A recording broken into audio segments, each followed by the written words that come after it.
Well, this is Steve Ridgel, and some of you may be aware of the fact that I have a custom, something I always do for the people in my immediate family on their birthday, anniversaries, those kind of things. I always do a couple of things. One is I write on my blog, steveridgelblogspot.com. I write why I love and am proud of them. But the other thing I do is here on my YouTube channel, I take just a couple of minutes and talk about what I'm learning from the people that I love and things I think you can learn from them. And so this year I've got somebody new to blog and video about. And so today's video is to my new son-in-law, Tim Cope. Tim had a birthday yesterday. And so I thought I'd spend a couple of minutes telling you three things I'm learning from my new son-in-law, Tim Cope. One thing I'm learning is be a nice person. I think what really attracted my daughter, Julie, to Tim, and they've only been married just a few months, got married last January. I think one thing that really attracted her and him is he was genuinely a nice person. Now, for any of you that have gone through a relationship that fell apart and you've had someone that wasn't always good to you and it's been hard and you've been hurt, man, you want someone nice.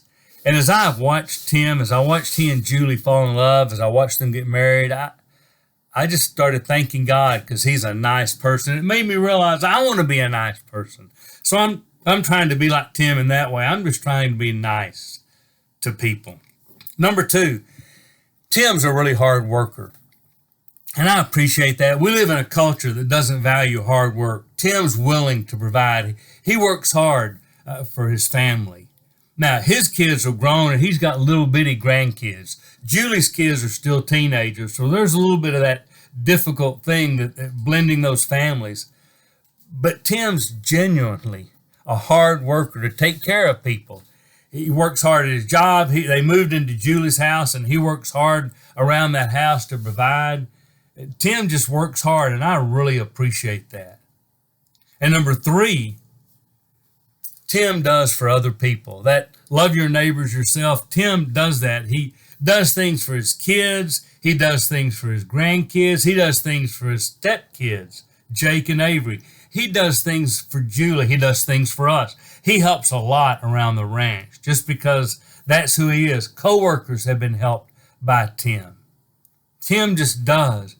He is one of those people when something goes wrong, you can count on Tim to come help. So for all the things that I love about my new son-in-law, I'm trying to be more like Tim by reminding myself, be a nice person, work hard, and do for other people. So Tim, I'm glad you're my son-in-law. Glad you're going to be my son.